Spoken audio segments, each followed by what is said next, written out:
ഇന്ന് നമ്മൾ ഡിസ്കസ് ചെയ്യാൻ പോകുന്നത് ബിവോക്ക് OTയിലെ basics of equipments and OT setup എന്ന പേപ്പറിലെ യൂണിറ്റ് 2ന്റെ കണ്ടിന്യൂഷൻ ആണ്.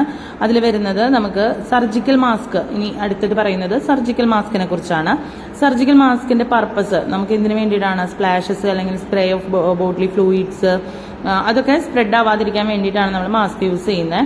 അതിന്റെ ഡിസൈൻ വരുന്നത് മൾട്ടിപ്പിൾ ലെയേഴ്സ് അല്ലെങ്കിൽ ഇയർ ലൂപ്സ്, ടൈസ്, അങ്ങനെ പല ടൈപ്പിൽ നമുക്ക് അതിന്റെ ഡിസൈൻ വരുന്നുണ്ട്. അതിന്റെ യൂസേജ് മെയിൻ ആയിട്ട് പറയുന്നത് ഹെൽത്ത് കെയർ പ്രൊവൈഡേഴ്സ് സർജറിയുടെ ടൈമിൽ അല്ലെങ്കിൽ എന്തെങ്കിലും മെഡിക്കൽ പ്രൊസീജിയേഴ്സ് ചെയ്യുന്ന സമയത്ത് ഇൻഫെക്ഷൻസിൽ നിന്ന് പ്രൊട്ടക്ഷന് വേണ്ടിയിട്ടാണ് ഈ ഒരു സർജിക്കൽ മാസ്ക് യൂസ് ചെയ്യുന്നത്. അതിൽ തന്നെ നമുക്ക് N95 റെസ്പിറേറ്റർ, അത് വേറൊരു ടൈപ്പ് ഓഫ് മാസ്ക് ആണ്. അതിന്റെ പർപ്പസ് വരുന്നത് എന്താണ്? ഫേഷ്യൽ ഫിറ്റ് ആണ്, കുറച്ചും കൂടെ ക്ലോസ്ഡ് ടു ഫേഷ്യൽ ഫിറ്റ് ആണ്. അത് നമുക്ക് ഫിൽട്രേഷനും കാര്യങ്ങളൊക്കെ, അതായത് പല ടൈപ്പിലുള്ള ബാക്ടീരിയ, വൈറസ്, അതിൽ നിന്നൊക്കെ നമുക്ക് ഫിൽട്രേഷൻ കിട്ടുന്ന ടൈപ്പാണ് ഈ ഒരു N95 മാസ്ക് അല്ലെങ്കിൽ N95 റെസ്പിറേറ്റർ എന്ന് പറയുന്നത്. അതിന്റെ ഡിസൈനിലും നമുക്ക് ഒരുപാട് ചേഞ്ചസ് ഉണ്ട്. ഇലക്ട്രോസ്റ്റാറ്റിക് ആയിട്ടുള്ള നോൺ വോവൻ പോളിപ്രൊപ്പലൈൻ ഫൈബർ വെച്ചിട്ടാണ് അത് മെയ്ഡ് ചെയ്തേക്കുന്നത്. അതിന്റെ യൂസേജ് വരുന്നത് നേരത്തെ പറഞ്ഞ പോലെ തന്നെ ഇൻഫെക്ഷ്യസ് ആയിട്ടുള്ള ഏജൻസിൽ നിന്ന് നമുക്ക് പ്രിവെന്റ് ചെയ്യാൻ, ആ ഒരു ഇതിൽ നിന്ന് പ്രിവെന്റ് ചെയ്യാൻ വേണ്ടിയിട്ട്, അതുപോലെ ഹെൽത്ത് കെയർ പ്രൊവൈഡേഴ്സ് നമുക്ക് എന്തെങ്കിലും പ്രൊസീജിയർ ചെയ്യുന്ന സമയത്തൊക്കെയാണ് നമ്മൾ ഈ ഒരു N95 മാസ്ക് യൂസ് ചെയ്യുന്നത്. നെക്സ്റ്റ് പറയുന്നത് അനസ്തീഷ്യ മാസ്കിനെ കുറിച്ചാണ്. അനസ്തീഷ്യ മാസ്ക് എന്തിനു വേണ്ടിയിട്ടാണ്? നമുക്ക് അനസ്തീഷ്യ ഗ്യാസസ് നമുക്ക് ഇൻഹേലേഷൻ മെത്തേഡിൽ പേഷ്യന്റിന് ജനറൽ അനസ്തീഷ്യ കൊടുക്കുന്ന സമയത്താണ് ഈ ഒരു അനസ്തീഷ്യ മാസ്ക് നമ്മൾ യൂസ് ചെയ്യുന്നത്. അത് ഡിസൈൻ ചെയ്തേക്കുന്നത് ക്ലിയർ ആയിട്ട് അല്ലെങ്കിൽ ട്രാൻസ്പാരന്റ് ആയിട്ട് സോഫ്റ്റ് പ്ലാസ്റ്റിക് അല്ലെങ്കിൽ റബ്ബർ മെറ്റീരിയൽ വെച്ചിട്ടാണ് നമ്മൾ ഈ ഒരു ടൈപ്പ് ഓഫ് മാസ്ക് എന്ത് ചെയ്യുന്നത്? ഡിസൈൻ ചെയ്ത് വെച്ചേക്കുന്നത്. ഓക്കെ, നെക്സ്റ്റ് പറയുന്നത് അതിന്റെ യൂസേജ് വരുന്നത് അനസ്തീഷ്യ മെഷീനായിട്ട് കണക്റ്റഡ് ആണ്. അതേപോലെ അനസ്തീഷ്യ ഏജൻസിനെ അല്ലെങ്കിൽ അനസ്തീഷ്യ ഗ്യാസസിനെ നമുക്ക് ഡെലിവറി ചെയ്യാനും ഓക്സിജൻ ഡെലിവറി ചെയ്യാനും വേണ്ടിയിട്ടാണ് ഈ ഒരു മാസ്ക് നമ്മൾ യൂസ് ചെയ്യുന്നത്. അടുത്തത് പറയുന്നത് ബാഗ് വാൽവ് മാസ്ക് ആണ്, അഥവാ BVM. അതിന്റെ മെയിൻ പർപ്പസ് വരുന്നത് provide manual ventilation to patients, അതായത് നമുക്ക് മെക്കാനിക്കൽ വെന്റിലേഷൻ അല്ലാതെ മാനുവലി നമുക്കൊരു പേഷ്യന്റിന് വെന്റിലേഷൻ കൊടുക്കാൻ വേണ്ടിയിട്ട് യൂസ് ചെയ്യുന്ന മാസ്ക് ആണ് ബാഗ് വാൽവ് മാസ്ക്. അതിന്റെ ഡിസൈനിങ്ങിൽ നമുക്ക് സെൽഫായിട്ടൊരു ഇൻഫ്ലേറ്റിംഗ് ബാഗ് അതിന്റെ കൂടെ അറ്റാച്ച്ഡ് ആയിരിക്കും. അതിന്റെ ഒപ്പം തന്നെ ഒരു ഫേസ് മാസ്കും കൂടെ ഉണ്ടായിരിക്കും. അത് നമുക്ക് ഓക്സിജൻ കൊടുക്കാനായിട്ട് അല്ലെങ്കിൽ O2 പ്രൊവൈഡ് ചെയ്യാൻ വേണ്ടിയിട്ടാണ്. ഓക്കെ, ഇനി അതിന്റെ യൂസേജ് പറയുന്നത് എമർജൻസി സിറ്റുവേഷൻസിൽ നമുക്ക് പേഷ്യൻസിന് റെസിസ്റ്റേഷൻ മെത്തേഡ് അല്ലെങ്കിൽ റെസിസ്റ്റേഷൻ കൊടുക്കാൻ വേണ്ടിയിട്ട് നമുക്ക് ഒരു സ്ഥലത്ത് നിന്ന് വേറൊരു സ്ഥലത്തേക്ക് ഒരു പേഷ്യന്റിനെ നമ്മൾ ട്രാൻസ്പോർട്ട് ചെയ്യുന്ന സമയത്താണ് വെന്റിലേഷന്റെ ആവശ്യം വരുന്നത് എങ്കിൽ നമ്മൾ ഈ ഒരു മാനുവൽ വെന്റിലേഷൻ ആണ് യൂസ് ചെയ്യുന്നത്. നെക്സ്റ്റ് പറയുന്നത് ഓക്സിജൻ മാസ്കിനെ കുറിച്ചാണ്. ഓക്സിജൻ മാസ്കിന്റെ പർപ്പസ് വരുന്നത് ഡെലിവറി, ഓക്സിജൻ ഡെലിവറി, പേഷ്യൻസിന് ഓക്സിജൻ ഡെലിവറി ചെയ്യാൻ വേണ്ടിയിട്ടാണ് നമ്മൾ O2 മാസ്ക് യൂസ് ചെയ്യുന്നത്.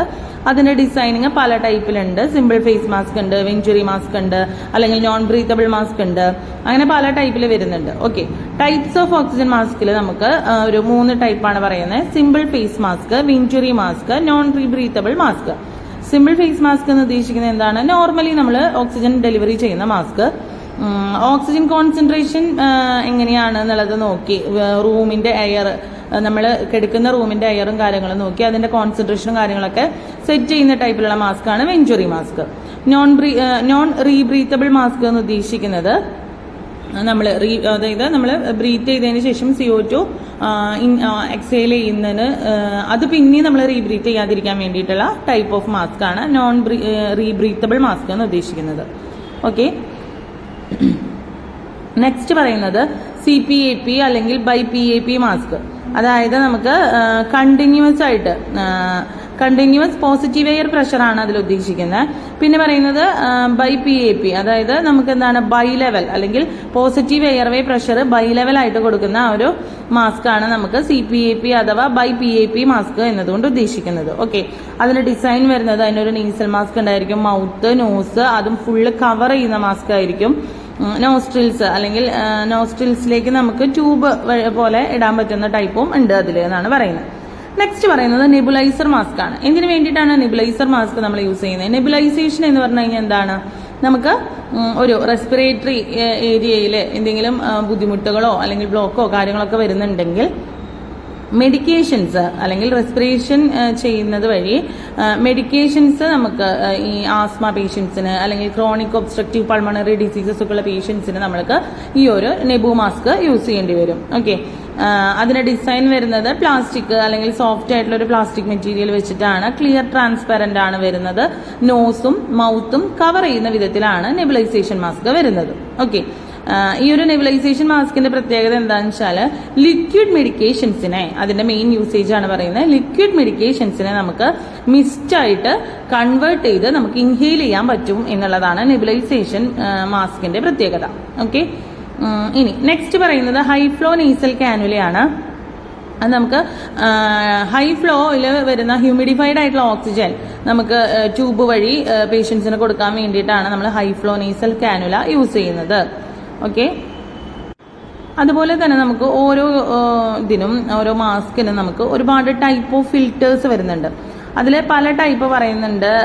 Particulate filters, activated carbon filter, HEPA filter, electrostatic filter, bacterial and viral filter, അങ്ങനെ പല ടൈപ്പിൽ, കോമ്പിനേഷൻ ഫിൽറ്റർ, അങ്ങനെ പല ടൈപ്പിൽ നമുക്ക് ഫിൽറ്റേഴ്സ് വരുന്നുണ്ട്. ഇതിന്റെയൊക്കെ യൂസേജ് വരുന്നത് എന്തിനാണെന്ന് വെച്ചാൽ നമുക്കിപ്പോൾ ഓരോ ടൈപ്പ് ഓഫ് ബാക്ടീരിയാസിനെ പ്രിവെന്റ് ചെയ്യാൻ വേണ്ടിയിട്ട്, അതിൽ നിന്നൊക്കെ പ്രൊട്ടക്ട് ചെയ്യാൻ വേണ്ടിയിട്ട്. അതേപോലെ തന്നെ കാർബൺ ഫിൽറ്റേഴ്സ് ഉദ്ദേശിക്കുന്നത് നമുക്ക് കാർബൺ അല്ലെങ്കിൽ ചാർക്കോളിന്റെ ഒക്കെ കോമ്പോസിഷൻ വെച്ചിട്ടുള്ള മെറ്റീരിയൽസ് വെച്ചിട്ടാണ് അത് യൂസ് ചെയ്യുന്നത്. അത് നമുക്ക് കൂടുതലായിട്ടും ഈ കെമിക്കൽ ഫാക്ടറീസില് അല്ലെങ്കിൽ ഇൻഡസ്ട്രിയൽ ഏരിയാസില് ഒക്കെയാണ് കൂടുതലായിട്ട് യൂസ് ചെയ്യുന്നത്. അത് മെയിനായിട്ട് ഉദ്ദേശിക്കുന്നത് കെമിക്കൽസ് നമുക്ക് നമ്മൾ ബ്രീത്ത് ചെയ്യുന്ന സമയത്ത് കെമിക്കൽസ് നമുക്ക് ബ്രീത്ത് ചെയ്യാതിരിക്കാനൊക്കെ വേണ്ടിയിട്ടുള്ള ഫിൽട്രേഷനും കാര്യങ്ങളൊക്കെയാണ് അതിൽ വരുന്നത്. ഓക്കെ, നെക്സ്റ്റ് പറയുന്നത് മെയിൻ്റനൻസ് ആൻഡ് റീപ്ലേസ്മെന്റ്.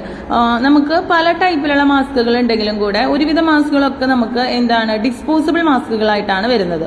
ചില ടൈപ്പ് ഓഫ് മാസ്ക് നമുക്ക് എന്താണ് റീയൂസബിൾ മാസ്ക് ഉണ്ട്, സിംഗിൾ യൂസും ഉണ്ട്, റീയൂസബിളും ഉണ്ട്. ഓക്കെ, റീയൂസബിൾ മാസ്കുകൾ നമുക്ക് എന്താണ് മെയിൻറ്റെയിൻ ചെയ്യാനായിട്ട് നമുക്ക് ഇപ്പോൾ റീപ്ലേസ്മെന്റ് ആവശ്യമുണ്ടെങ്കിൽ റീപ്ലേസ്മെന്റ് ചെയ്യാം. അതും അല്ലാന്നുണ്ടെങ്കിൽ നമുക്ക് മാനുഫാക്ചറിങ് അല്ലെങ്കിൽ ആ ഒരു കമ്പനി പ്രൊവൈഡ് ചെയ്യുന്ന ഗൈഡ് ലൈൻ ഒക്കെ നോക്കി എങ്ങനെയാണ് അത് റീപ്ലേസ് ചെയ്യേണ്ടത്, അതും അല്ലെങ്കിൽ നമുക്ക് റീയൂസ് ചെയ്യേണ്ടത് എങ്ങനെയാണ് എന്നുള്ളത് ആ കമ്പനി പ്രൊവൈഡ് ചെയ്യുന്ന കാര്യങ്ങൾ നോക്കി അതിനനുസരിച്ച് നമുക്ക് ചെയ്യാമെന്നാണ് പറയുന്നത്.